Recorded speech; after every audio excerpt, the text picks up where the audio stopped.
Hello, and welcome back to the Son of a Blitch podcast. Today, I'll be joined by Michael Chabala, a former professional soccer player who played for 3 different teams during his 10-year career in the MLS. Mike was drafted in 2006 by the Houston Dynamo during their inaugural season here, where he was a part of the back-to-back MLS Cup Champion teams in 2006 and 2007. We'll be talking about his career on the field and life off the pitch, where he's become greatly successful in the launch and operations of his soccer-inspired fitness program known as Sphere. Hope you guys enjoy. Hello, Michael. Thank you so much for joining the podcast. How are you doing today? Great, brother. Happy to be on here, man. What's going on? Oh, man, just ready to talk some soccer and some Sphere and all sorts of greatness.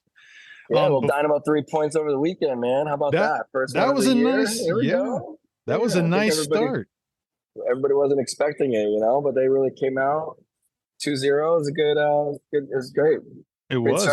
Austin's a great squad, man. They've definitely come up and they've shown some goodness. So it was good to get those 3 points, the 2 goals, and get a good start for the season. It's good to see that. Yes, sir. Right. Before we jump into kind of your soccer-inspired, game-changing, inspirational fitness program known as Sphere, I really wanted to talk about your introduction to the beautiful game and your storied career personally. I know you started playing soccer at a real young age. Is there a particular person who introduced you to the game of soccer, or was that something you kind of picked up playing around the playgrounds and school and youth leagues and stuff? Yeah, I like everybody else, man. I was thrown into soccer. My mom and dad just put me in there, like every other kid, man. I think soccer is the most popular sport for children, at that early age. Cute to like run around with the oversized shirts and shorts and all bunch balling, and parents on the sideline with their coffee cups, with their like mimosas and whatnot. It's so funny now. I got some friends that have kids, and I'm like watching them pregame, to get ready to go watch their kids' games. I was like, that's what they were doing. That's why they're so excited. But yeah, it's not really coffee. I know. I give credit to my mom and dad, man, for just introducing it to me, and God for just placing this burning passion and desire to be so engaged in a sport and a game that it's like really transformed my life. Well, you talked about that burning desire that you had to play. And I think there was an interview I read where you talked about that game almost possessed you. Looking back, what do you feel was that magnetism that captured you about wanting to play soccer all the time as a kid? I really can't put my finger on it. I mean, really, I can only say it was, from another universe. It was just something that I think we're all given, that's predestined or determined, maybe something that just obviously like fits like your own needs as a human being and the things that you really desire. But it's like at 4, it's like how do you know, right? Like, I mean, for some kids it might be video games, and others it might be a sport. I don't know, but it's just by the exposure of things that you just really are enamored by. And I think after that, I would start to notice it and see it more. But I think that was like the question I think you were asking, right? Like, am I in line with that? Yeah, just like that idea that like there was something that sport was something that you gravitated towards. It gravitated towards you. There was that kind of sinking that you felt within your heart and your soul, and that game was something that was more than just a game to you. And that was something that I was kind of curious about because everyone has their own passions, and that was something that it got to you early. It sounded like. Yeah, I got really lucky, and I'm honestly really lucky. I was talking to some friends that, have kids, and they're really struggling to get them to, be passionate about something, or, teenagers that just exist on social media and don't really have a purpose, aren't really doing anything. And I just couldn't imagine my life without that purpose of waking up and just really desiring something. And I'm just grateful because it really gave me direction every single day of what I was looking for and what I was looking to do.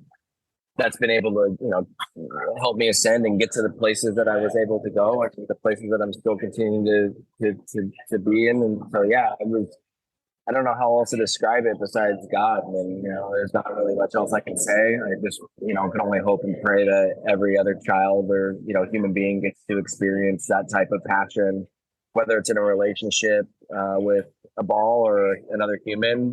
It's just a very wonderful place to be. That's well said, man. Is that something that that idea of following your passion and really kind of living in that true moment and going after what you love, is that something that was inspired by your your parents and your family and your upbringing, did they have a strong kind of desire and things that you got to see an example of? And then that was something that you kind of patterned. And can you talk to me a little bit about that and kind of how that developed in your childhood? Yeah, great question. I think my childhood, I think we're all, we're clearly products of our parents and, their DNA. My grandfather was a badass, and he was a lieutenant sergeant major, like the highest you could basically be in the Army without going to college. Just, as a go-getter, and I mean, he just was relentless. And I think I took a lot of that from him. And I'd say with my dad too, just my mom and dad are both wonderful humans. Just, I look back at my life and like what I was actually able to accomplish and how I buckled down and the way that I worked. And I give my dad credit this too. I think my mom was like a little more fluid and flexible and easygoing and fun. And, I think that translates in my life and the way that I've lived. But with my dad, about just being absolutely relentless and coming from my grandpa on that. But it was really probably some of that probably influenced a bit of me, not just dumb luck, and obviously coaches and, small wins along the way that continue to keep inspiring me and motivating me, and being able to have the experiences at, these early ages of like 8, experiencing the world game and traveling and being exposed to more things that I didn't know existed. I mean, then being like, wow, this could actually be my way of like around the world, to actually see, feel, experience things outside of this small town in Fresno, California. Well, that's a good transition point, because that was something I was going to ask you about. I know that your parents may have embellished your age just a little bit when you were 8 to get you on an older team that was kind of better suited for your talent and competition level.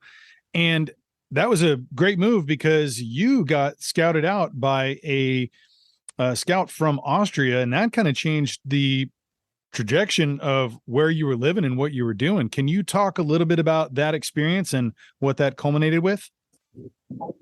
Yeah, I just think that, as a parent, and obviously now being 38 years old, I went on a family one day. And one thing that my parents did really well was create a life for me that they didn't have. And so they were putting me in situations that they didn't get exposed to, like team sports. Like that was something that they didn't get the chance to do. Or my dad was traveling with my grandpa to different bases because of his military career. And so and my mom was one of 5. And so, they didn't necessarily they didn't receive the type of love that they were wanting to give. And so they put me in these different situations that led to these opportunities that created the moment for me to go to Europe, and being opportunistic and, saying, yeah, I'm going to lie about my child's birth certificate to put him on this older team. And I'm going to look for the personal training, and I'm going to, feed this kid's fuel and passion because he really loves it.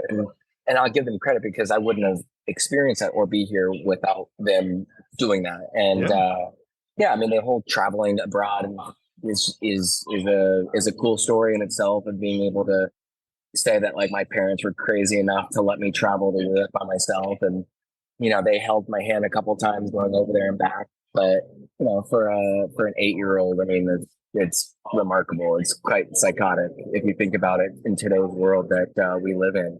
But it was a different time, and that really shaped me as a human being in good ways and in bad. But as I get older, I recognize those areas of which has now become a blessing, and also obviously for my career, but also me as a human being and the things that I'm up to in the world now. Because of all my experiences with strangers and really craving human connection. That it's a lot of sacrifice for yourself, for your family. And like you said, it is a little bit of a different time too. And, these clubs, when they bring kids in, there's, from what I understand, there's school going on, there's soccer, but it's very soccer focused. Can you kind of talk to us about, your timeline there in Austria? Like, how long were you there? Did your family travel with you? Were you fully alone? And what was your day-to-day like? Yeah, so I was there on and off for 2 years. My parents went over, with me a couple times, but for the most part, I was by myself. And I was training with the first division team, Austria Memphis. But it was just me staying with players' families with an American coach, two other older players. Yeah, but I was managing my money. I was going to eat by myself. I was going to training by myself. We would travel and stuff as a team to go to different tournaments or games. But yeah, it was just crazy. I trained a couple times a day. And a lot of it too, I don't remember as much.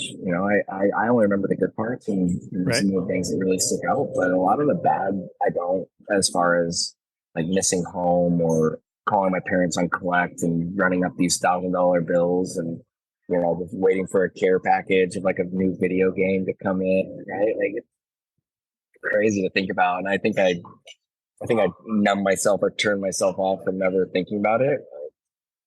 But anyways, not to get into therapy here though, but yeah, it was a very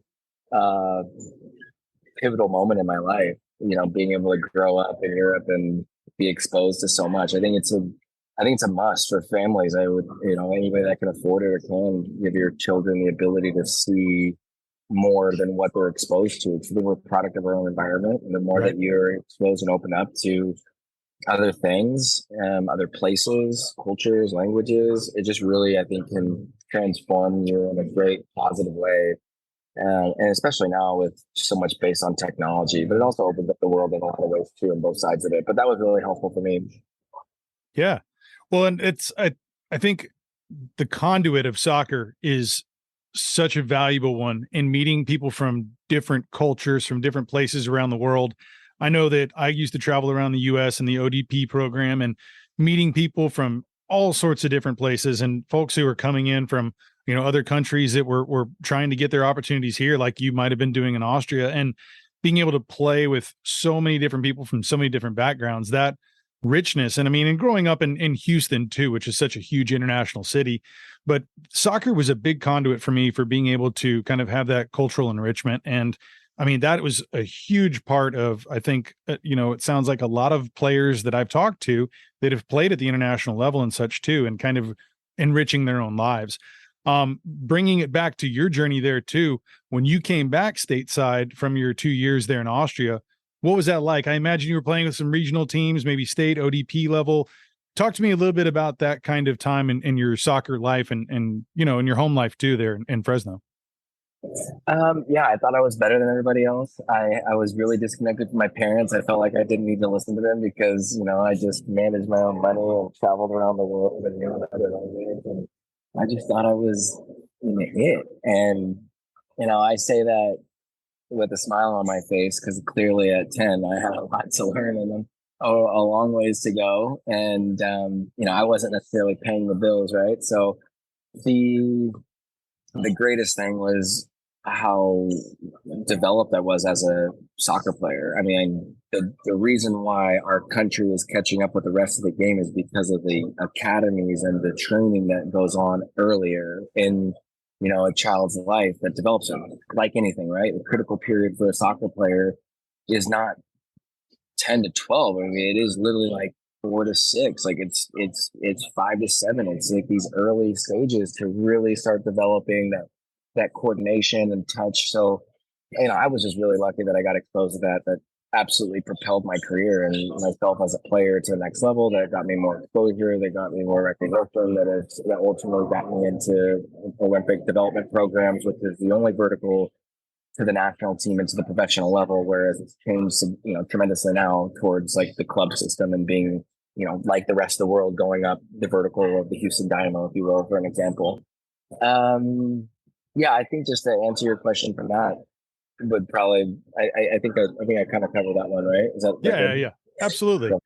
Well, I kind of wanted to talk about your next stage of your career too, and that was, preparing for college ball. And a lot of folks here, I know I've read some interviews now where you've kind of talked about how the folks who go to college, you're missing out on those years of professional play and such too. But when, we're close to the same age, when you and I were coming up, there was a different level. We didn't have the academies really going as much as there is now. And college was that next kind of beacon of play for you before you kind of took that maybe, jump off into professional soccer. And I was curious about, were there multiple, colleges recruiting you? what was your decision about going to the University of Washington? And I know you got a scholarship there, but talk to me a little bit about, that view in those high school years, what you were doing and how you kind of set focus on to being a Husky there in Washington. Yeah. So it's great questions today. Where do I start? So, I mean, listen, there was no internet, and if it was, that dial-up, I just have the exposure even to the global game and even soccer on TV. I didn't know who the best colleges were in the country. I mean, I just knew that I needed to go to a college to then go pro. Man, I honestly wanted to go to UT and USC. Why? Because my uncle went to USC, and number two, I don't know why, but I just always saw Longhorns maybe on a football game. I was like, oh, that was cool, right? Yeah, I'm saying, hook up, man, I love it. But they both didn't have soccer programs. I remember going to no D1. ODT camp in Idaho, and they asked, like, where do you want to go to school? And I was like, yeah, I want to go to USC or UT. Like, they don't have soccer programs like us. I don't know. But how they don't is a mind-boggling, but yeah. Yeah, Title IX, I guess. I guess that's the excuse. But yeah, I don't know. I think the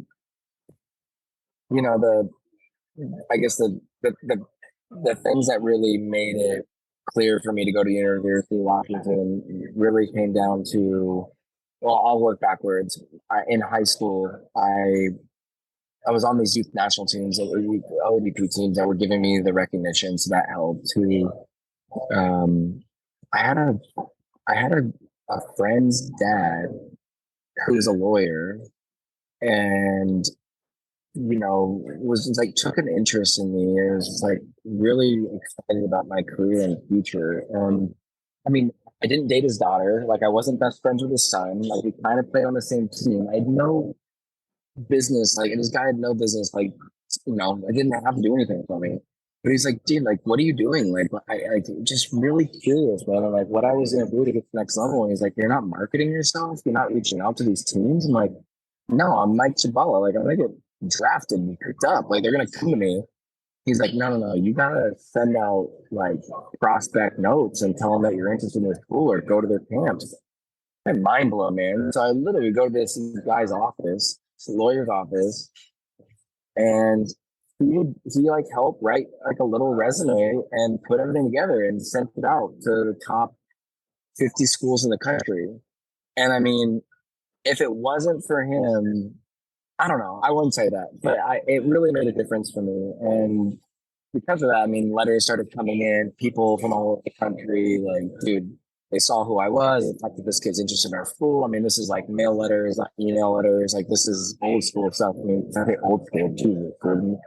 Crazy, but long story short, I did play in a lot of tournaments too, because that's also a way to get identified for those kids that are out there. So you go play in tournaments, you gotta be exposed, you never know who's watching. And Dean Ritzberger, I was playing in Portland and played really well. And so fast forward, he was the first coach to come to my house to have dinner with my family. And that was it for me. Like, the moment that this guy walked in my house, the fact that he flew down just to come have dinner with my family and offer me a full scholarship, I was like, I've never been to Seattle before in my life, but like, I'm going. Like, I was like, let's do it. So that was a really cool moment. I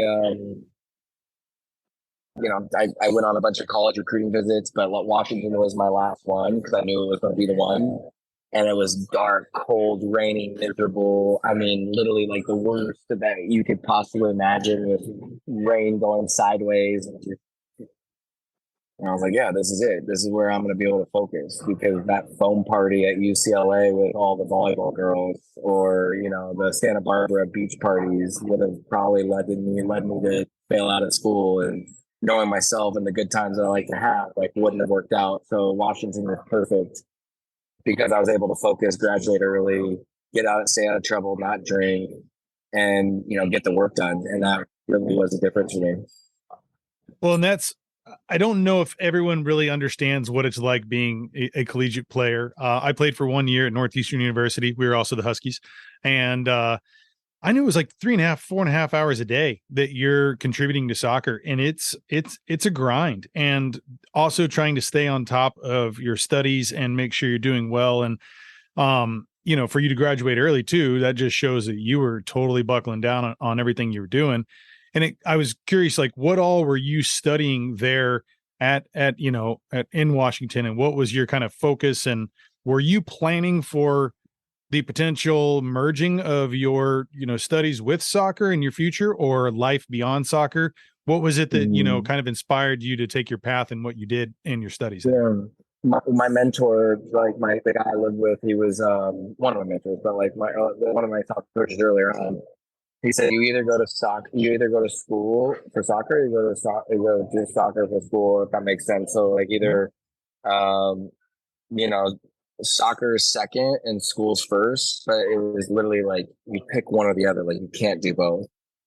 But I mean, I had to do both. My family, nobody in my family graduated college. Like I was going to be the first one. Like it was a huge deal for them. Sure. And the reason why I didn't sign my pro contract when I was 10 in Austria is because my parents wanted me to go back and come back home and actually sign a pro contract. So like I could have stayed overseas and like kept going, but they wanted me to come home and, do this whole American dream thing. So the idea for me, I mean, I love the idea of being the president of the United States or a doctor. And, I chose the medical route.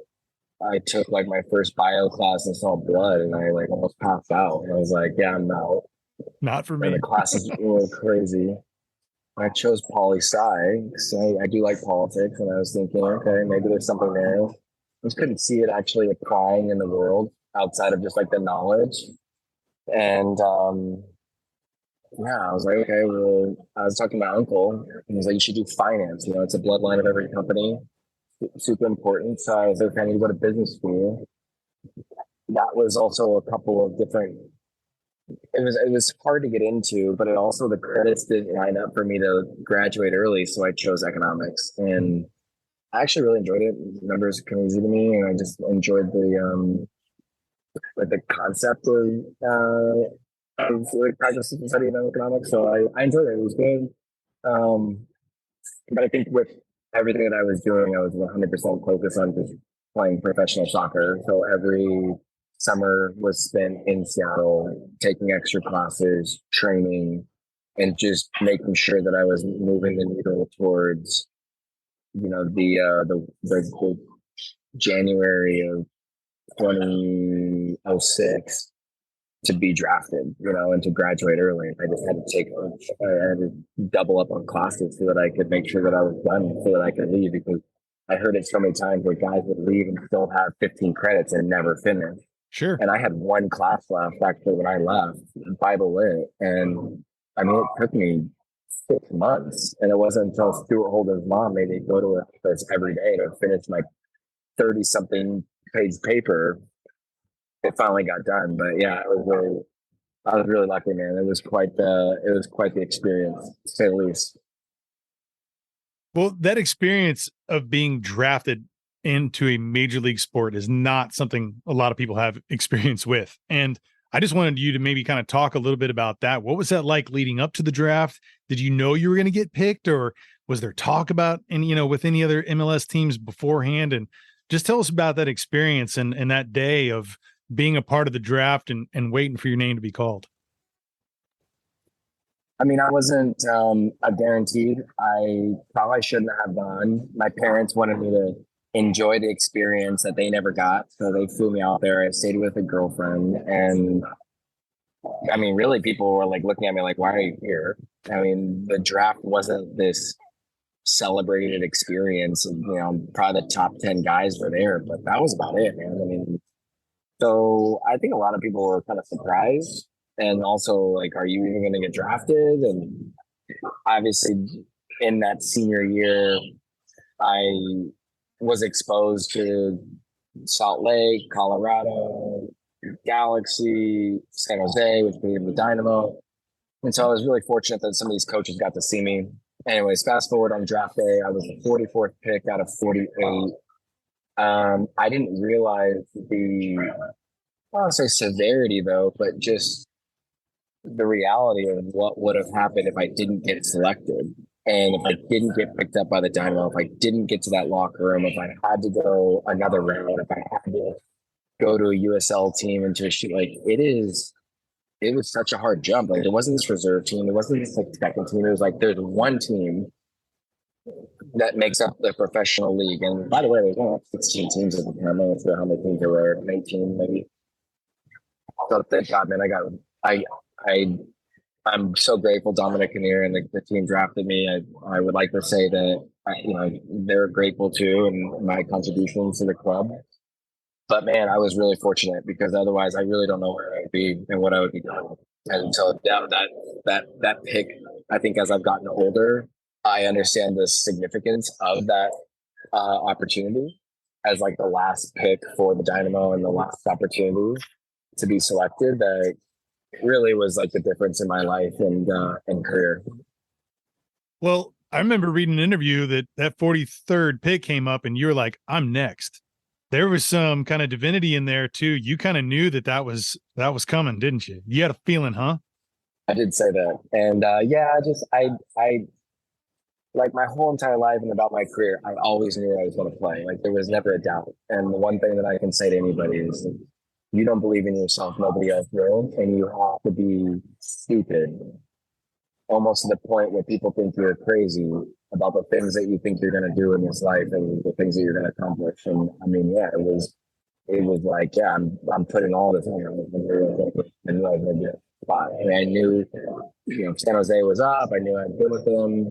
I just like, yeah, I'm getting drafted. Like it's happening. So thank God, man. Yeah, it was, like I said, like all those mornings, those nights, all the sacrifices to finally get selected, to then ultimately start all over again. Because then you're working your way from the bottom all over again. Right. Well, so your MLS career spanned over 10 seasons. You played with the Dynamo for the majority of them, but you also played with Portland and you also played with DC United. I just wanted to kind of, if you talk to us a little bit about your timeline there and, where you started and what were some of your favorite and most cherished moments during your MLS career? Yeah, I mean, I'll punch him out real quick, man. I think getting drafted was, and looking back at it now, one of the blessings that many people don't get to experience. I'm lucky that I was able to. Winning 2 MLS Cup Championships was beyond anything that I could ever have asked for and experience in my wildest dreams. Playing in El Salvador and getting a draw to help our team advance while our first team was preparing for our I think it was our first MLS Cup, second MLS Cup.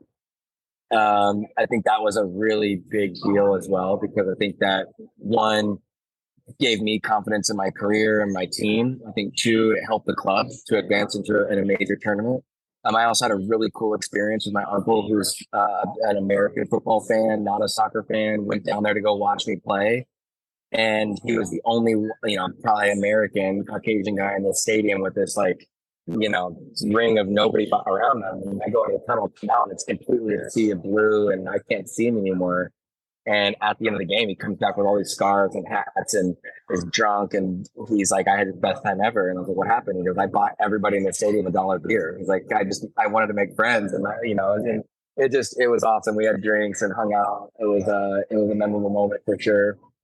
Scoring against David Beckham in the LA Galaxy when I moved to Portland and being man of the match was just also game changing, just in that respect. And then, I'd probably say just, overall be the locker room, which is, the conversation after the conversation really like what I'm up to now. And it's been, something I've been chasing, but I was really fortunate to just be exposed to so many great human beings that I got to play with, to experience what it's like to be a part of a winning group and a team, and what an atmosphere looks like that people study and try to dissect about how to create a championship team, regardless if it's in business, if it's in sports. It takes something truly remarkable and like a dynamic that is really, really hard to just like on paper write out, and you'll have the right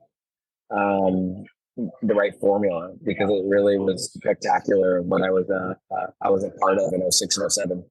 And I want to rewind back to that time in, Houston and your career. As a native Houstonian, I know how excited our city was to finally have an MLS team here. We're one of the most internationally rich, cities in the U.S., and We have soccer fans from all around the world. And I know what it was like as a fan to finally have a team here and some, a group to root for, and such a great, group of guys too, as I got to meet a lot of them. What was your take on being a new player at that time and being a part of this brand new franchise? I mean, as far as the Houston Dynamo, it was, the earthquakes, but, being in a new city and that kind of energy, what was that like, as a player? I mean, it was awesome. I mean, there was goods and bads, right? Like we had a stadium that, was completely underwhelming. Right to a locker room, cold showers, under the basement of Robertson Stadium, the visiting side. Which is the University of Houston football stadium. Dynamo didn't even have their home stadium yet. You guys are playing at a college, very kind of an older stadium.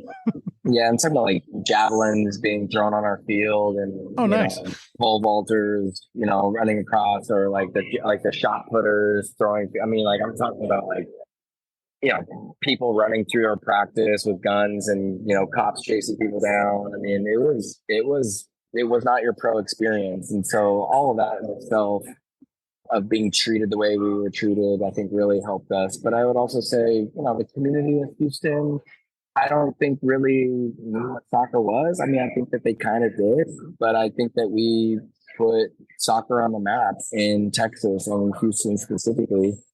The amount of times we got asked if we were a swimming team, or, they call us the Houston Dominoes or Dynamos, walking through the airport with our bright orange, bluish jumpsuits and stuff. It was funny, but, regardless, it was a great time. We had a good team and a great locker room that really, that really stuck together, that created our energy and atmosphere. And I think that's what made us successful is that we only had each other. Nobody knew. I mean, we had Stuart Holden, some people, a local guy, but everybody else was new. And we didn't know, anything else besides each other. And that's what really created that strong family bond and dynamic that really made a difference for us. That's wonderful, man. And I bet you there's probably some kind of, I don't know if it's necessarily chipping on the shoulder kind of thing, but the idea of like being in those types of conditions of training, you're at this pro level, but you're playing at a pitch that's not really the best. Like you were saying, all the different things that were going on as far as, all the divots and all the, ankle turning injuries at every section of the pitch. Like having that, I think, dynamic probably, I would assume, kind of brought you guys closer together, and maybe was that a little bit of fuel for the fire, you think, too? Yeah.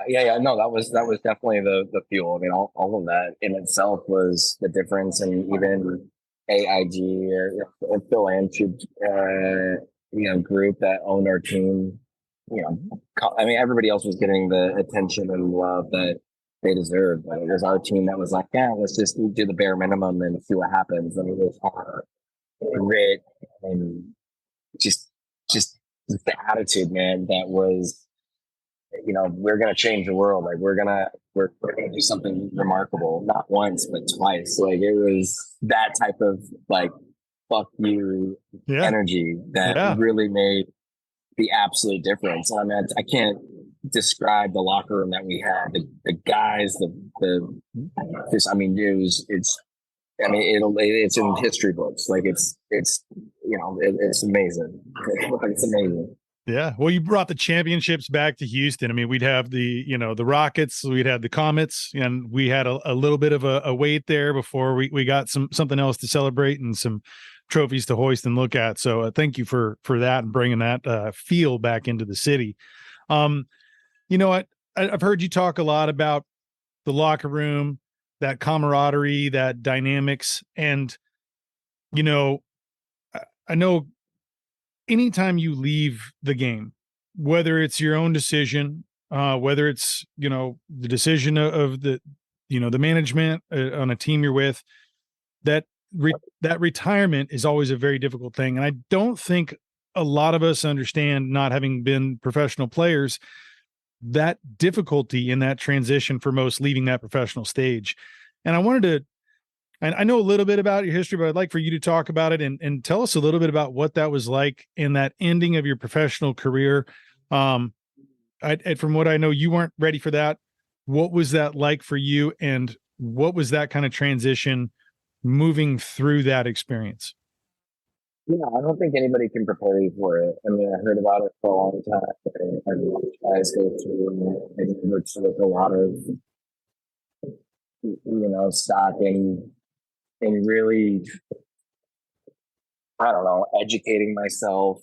I think it's like, yeah, and I hate to say that like this and be so morbid, but you just never think it's going to happen. You never want to prepare for it. It's not something that you want to talk about. It's the elephant in the room. And I'm going to move away from, that severity, but I do want to highlight the significance of it because, you go through life and, you want to have a family, you want to leave your legacy behind. You want to make sure that they're taken care of. You want to maximize, every ounce of game that you get to play. Right. And I think that what is sad during the time that I played was it wasn't okay to talk about it. It wasn't okay to prepare for it. It wasn't okay to hedge or to, subsidize or, be creative off the field. Social media was coming on, but it was frowned upon. You look around. I mean, if you're not posting on social media as a player, you might be fined. Like, I say this because I'm grateful I'm in this spot that I'm in now because I'm taking advantage of what wasn't created and I'm doing something that's bringing value to the game and myself. And there's a lot of other guys that are doing the exact same thing. But I will just say that, it was a very arduous and difficult time for me. I think for a lot of guys. I just got on the phone with AJ De La Garza, who played for the Dynamo for a little bit, finished his career in New England, who started a company or invested in a company to help guys kind of transition. I've heard this from many. And, there's not a lot of resources in an early league like ours with like the lack of money that meets the professional status to help guys even transition because it's like, dude, you work your whole life. I'm almost 30 and I've got no money saved up. I've got a 401k that would probably be the equivalent to somebody starting at Starbucks for a couple of years. And it's embarrassing, but that's just the reality of where we were. It's also a business, which is not something that I really acknowledge and pick on. So, anyways, to move forward in the conversation, these hardships are what really gave me the backbone to dig in, to build again, to go forward, and to start over. And I mean, look, if I didn't hit rock bottom through my transition, sleeping on couches, not being able to pay my car payment, absolutely alcoholic with just literally like, almost a DUI, no job. Dude, it was fucking bad, fat. I'm lucky, man. I'm lucky. And I remember that Harajuku moment for me. It was like, okay, I can let this define me in two different ways. I was like, okay, I'm going to own the Dynamo and I'm going to employ the motherfuckers that didn't want to help me. That was my mentality. I was like, okay, let's go to work. And I did. But yeah, man, it's even David Beckham did a, video series on his transition. I mean, he's the greatest to play. I mean, successful, but like guy rode a motorcycle through the Amazon, you go through different phases of it, and I'm at that phase where I'm just, it's gratitude. I'm grateful. But it's a ride, man. And it's a tough one. And I mean, just to stop, because I could go on and on. I mean, that's really the fuel of my business of like where I'm really excited to work with pro soccer players now to say, hey, how can I help you? What can I do to give you a job? What can I do to support you right now so that I can help you in that transition? And, it's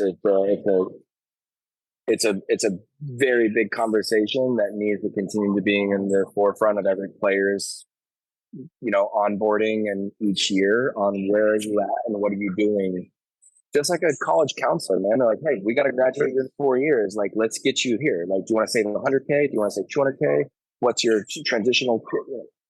But again, man, it's one of those like, hey, if you start thinking about what's going on next, you're not fully present on where you are now. Sure. Sure. So it's a tough place for players to play. Well, and I remember at that during those years, having friends that worked in the staff, knowing some of the players, I was privy to the average salary, which there's a lot of jobs out there that pay a lot more, and you're giving everything physically, mentally to the game, spiritually, emotionally. There's so much you're pouring in, and there wasn't a lot of pay at the time. And, some would say that the parity there isn't available still to some other major league sports now for players in soccer.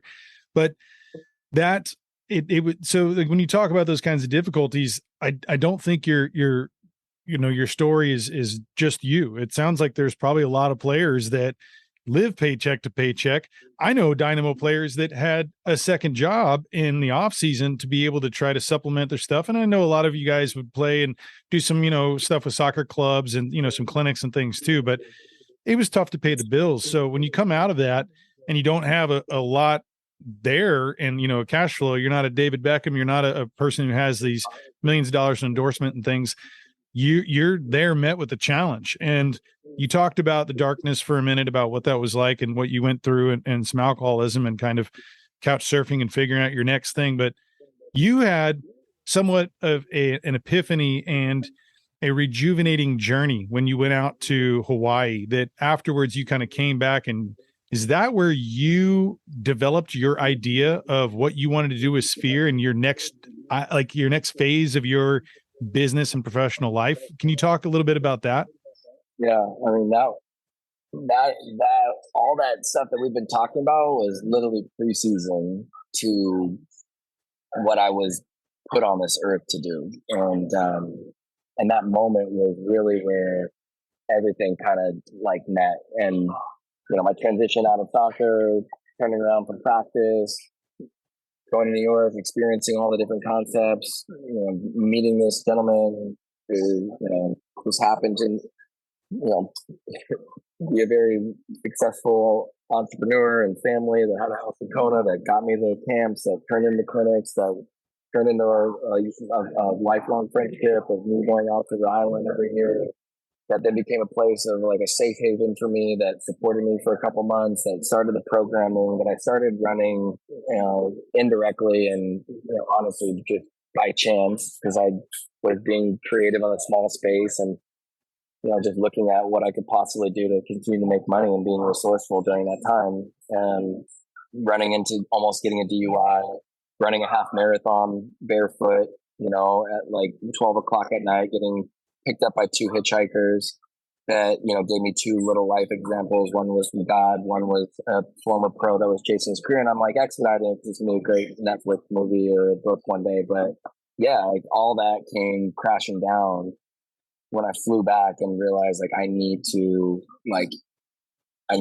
attack this head on and stop hiding. But while I was in Hawaii, I started manifesting and dreaming about Sphere, and they call it the Aloha Spirit, but there's like a magical energy on the island that is truly overpowering, and all of that really started to come out. Like it really started to come out in like my notes. It started to come out on like these big post-it notes, and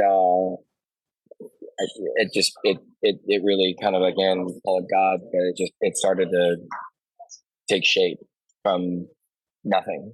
And I mean, I had ideas here and there and all the rest of it, but it just slowly started piecing itself together. And, here I am 8 years later, almost.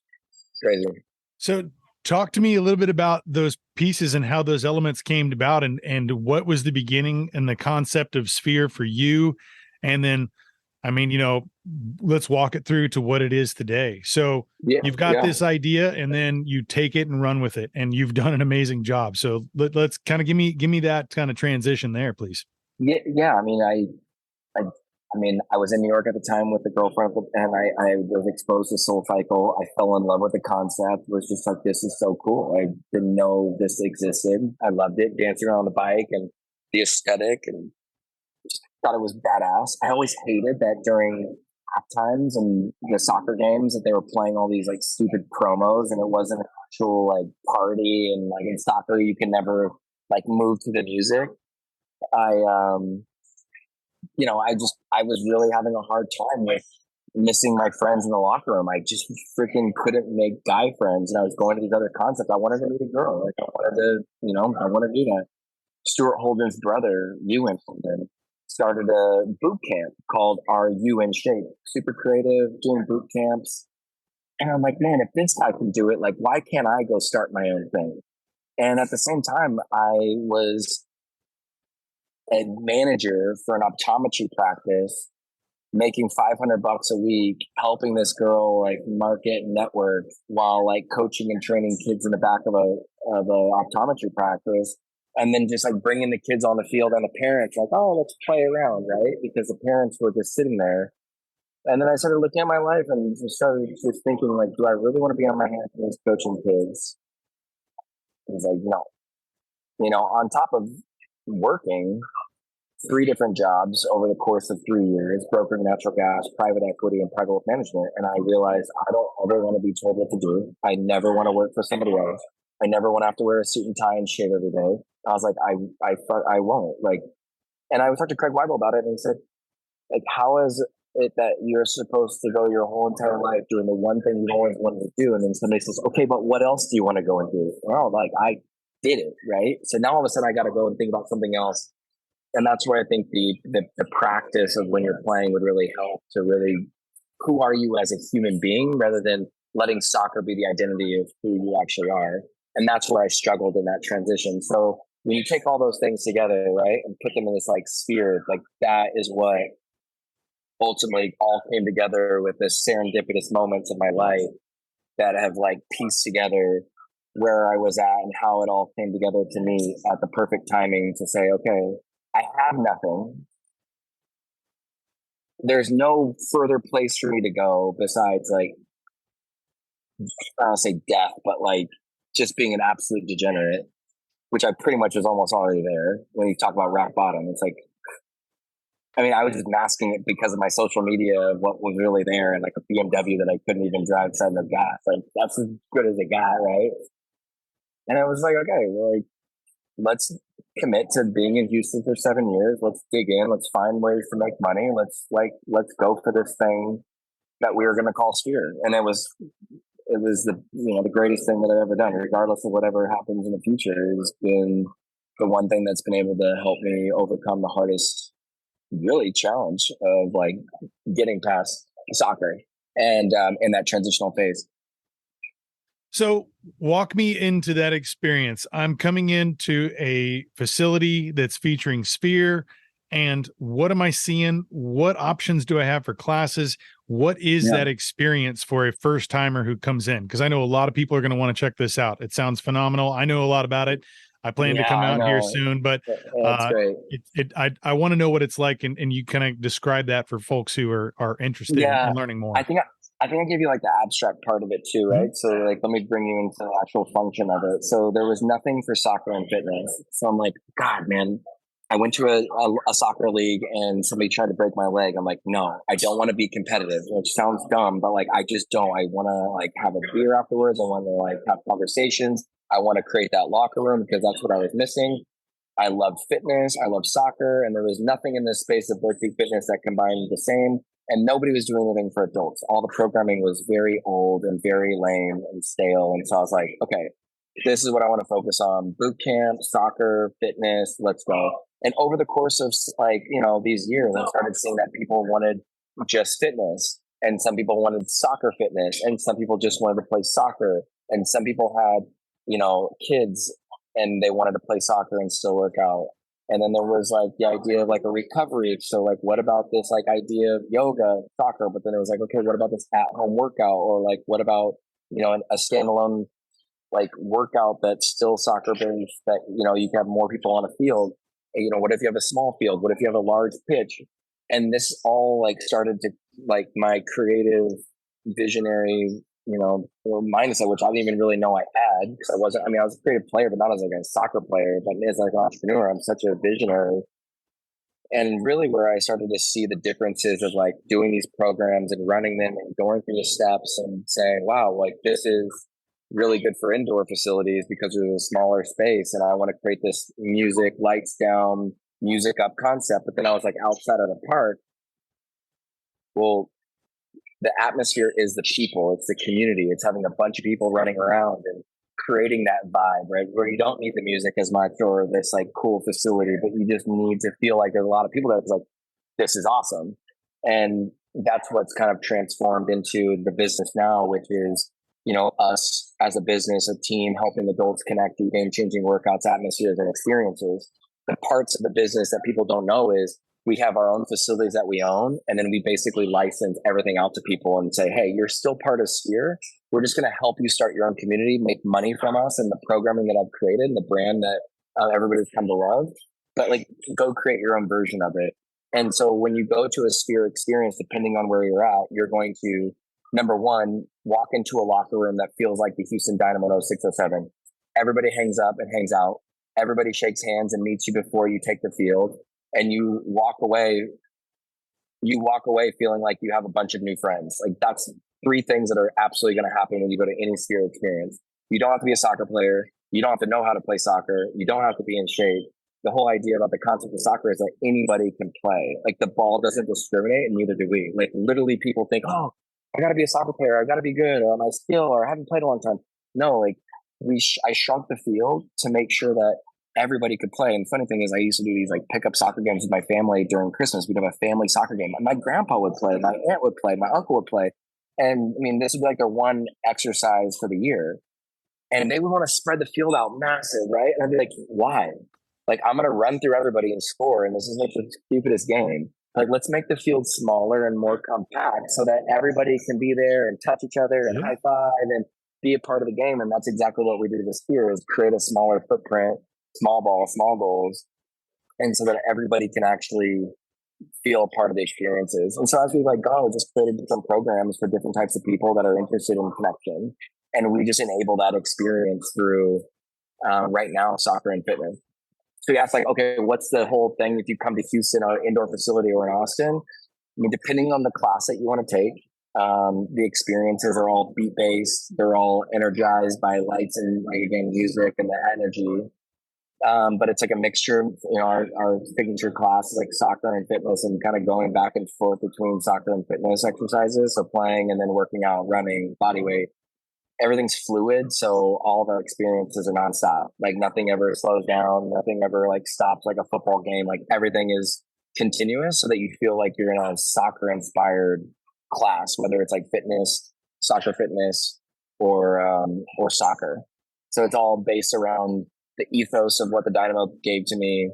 You know, the different types of programs and classes that I've created, and took things from CrossFit, took things from Barry's, took things from Soul Cycle, took things from yoga, and kind of encompassed it into this concept of like what Sphere is, and taking my knowledge and expertise as a professional and the training that I, you know, acquire and experience, and essentially creating what I think is like one of the most creative, game-changing, you know, atmospheres and workouts that like really exist today. It's fucking awesome, bro. Yeah, it's badass, dude. Yeah, like, it sounds it. We're the best kept secret right now, and I'm glad, because we're still growing and figuring out our shit. You know, because I've never started a business before, so there's a lot of like back end and processes and systems. But dude, we're getting there, man, and it's really exciting. You know, we're almost in 40 cities. We're really pressing to get to 50 by the end of April, and you know, our 2 locations in Houston and Austin that are like our Sphere facilities. So if you go to our map on sphere.club, you'll see little soccer balls, and then you'll see like these 2 pink pentagons. So our 2 pink pentagons are basically like our Top Golf, right? Like, imagine Top Golf facilities, and then you got like golf courses, right? Like, those Top Golf facilities are our pink pentagons. Like, those are our facilities that are home of like the best workouts, coaches, atmospheres, experiences. But like, golf still exists all over the place too, right? It's just not the same as Top Golf. So that's the difference of like our clubs and communities. They just run one of our experiences in some capacity. So that's another question I was going to have. So you got sphere.club. That's where people can find you. Now you have the Sphere side of things and you have club side of things. And can you talk about the connectivity and the separation of those 2 ideas and those workouts? I know you kind of mentioned them a little bit, but just to kind of give people the idea, because I've heard both and wanted to know exactly how those are defined. Yeah, I mean, really, like I said, like the facilities are the Sphere side of it. and the clubs are basically everything else. Think of like an MLS stadium. Like you have MLS teams with an MLS stadium. Like that would be the equivalent of our Sphere facilities. Mhm. But then you have soccer that's played all around the city, and those are the clubs, right? And it's the exact same idea. We just have clubs that are spread out around the city to ultimately drive fans, to drive teammates to that one experience that is, much different than where you can play anywhere else. So it's the same concept. We just, as I was going through it and building the business, I realized that the two were just different things. Right. And, just as an entrepreneur and being creative, I got investors for two different ideas to help fund and grow the concept of what we're doing. And then now as we kind of like weave it, the whole idea is like, we're all Sphere. Like the pink pentagon is a panel of a soccer ball. So the idea of Sphere as like the ball is the idea that like each pentagon, on the ball represents a club, and like together we make up a sphere. So the whole idea that like we're basically sharing similar ethos of what I learned with the Dynamo, like being a good person, but being a good player, but a better person, and always keeping the ball rolling and playing. It's just to create these like similar habits and ways of playing, right? Like the same like essence of what we had in the Dynamo locker room, and sharing that with each community. So when you go to a different community, it all feels the same, and it's all patrolled by each other, which is what I learned from the Dynamo and Dominic Kinnears. He never monitored the locker room. Like he told everybody how it is and how it was going to be, and it was up to us to control that. If Brian Ching was late, he paid $20. If Mike Chabala was late, I paid $20. And I was able to say that to Brian, and Brian was able to say that to me. And we all honor the same system, which makes it very powerful, and why we're able to grow our communities, because everybody's honoring a similar system and same like expectations that everybody else patrols, not like our coaches or me. I know that there was a post recently you made about the upgrades to your current facility and some things are going on there. And then our mutual friend, Jonathan, talked about some bigger plans and maybe on the horizon for your location here in Houston. Can you talk a little bit about those two things? Yeah, I mean, like, we have a couple of different locations right now, obviously Houston and Austin, but we are looking to build in Houston like a third facility. I think the thing that we're working on now is food and beverage, and incorporating that into the overall plan of like what Sphere is, and then being able to enable the experiences for people to license and just join our community. The last piece is just working on technology that really brings everybody together and make everybody feel like they're on one platform, like Facebook or Bumble, and really just be able to Uber into a different city, so that when you're a member, you're paying a similar membership, but you can just go into different cities and be able to join those communities. Just the ease of your smart device. But again, like the whole thing for us is not creating another group chat or another place where you got to go socialize. It's really to go and be able to connect. Like we don't really want to have massive group chats going and let people waste their life away looking down. We want to get everybody's heads up and be able to like actually go interact and meet. Kind of along those lines too, what are you hoping that people are getting out of being a part of Sphere? What do you hope that they walk away from day one and day 100? Yeah. I mean, the number one thing is always community and connection, feeling like they have a locker room and a place that they can go, feeling like they're part of a team that they can take with them wherever they go, whatever programming that they might, engage in, regardless of the place they are in life or in their season, if you will, whether they have kids or whether they're working from home or they travel to the city. I would say to also hope to help create a better, healthier version of themselves and their life, to be able to really maximize their life on the field, to be able to go and travel and explore and, get outside of their comfort zone. And, I would say lastly, to make our field a better place, to feel like they've actually made a difference and, contributing to the world and making it, better than where they found it. That's some wonderful things, man. I think you're spot on with that. And along those lines too, are there any messages, words of wisdom that you want to share to people about their taking their own soccer career to the next level, and also maybe as a journey as an entrepreneur like yourself? What are some things that you've learned that you would like to help to inspire those next people who may be on journeys that were similar to your own?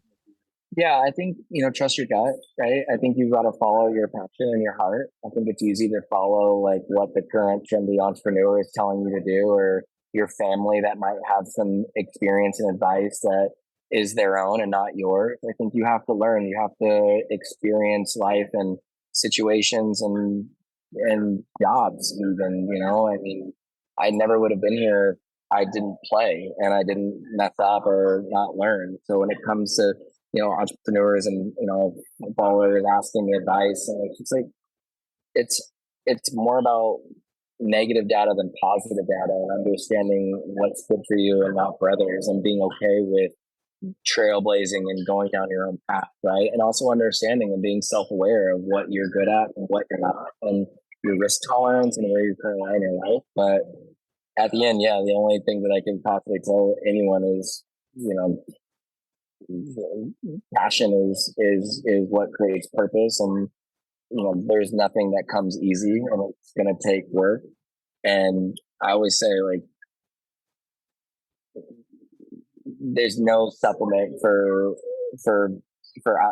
working hard, right? The two things you can control in life is your attitude and how hard you work, and that like applies on the field and off. And if you're the hardest working player in your city, then think, am I the hardest working player in the state? And if I'm not the hardest working player in the state, am I like the hardest working player in the country? Like, I always used to keep my clocks on Eastern Standard Time, so like I have to be the hardest working. So if it's 5 a.m. or 8 a.m. and Eastern Standard Time, like I got to be up at 5, and it's just like this mentality that you have to adapt. And it's a mentality that people need to look at you crazy. Like you have to be borderline psychotic with the things that you do and you want to do, because you want the people to look at you differently. Like you want to walk around like something's wrong with you. And I think that's where I'll just stop there. And you can find me at Mike Chabala. Reach out to me. I love giving advice and sharing my experience to help empower others. And man, I look forward to kicking with you, and I appreciate your time, man. I know we've dragged on a little bit longer than we wanted to, but I really enjoyed the time we spent. Hope it was positive and helpful for somebody out there, George. And keep doing a great job, man. Guys like you, man, really open up the field for people like me to share stories, even about the great game on the field and off. So if I can do to help support you, man, don't ever hesitate to reach out, okay? Thanks, man. It's been an awesome honor today to have you on here. I appreciate it. And we'll definitely chat with you soon, and I'll see you on the pitch. All right, brother. Sounds good. See you, George. Take care, man.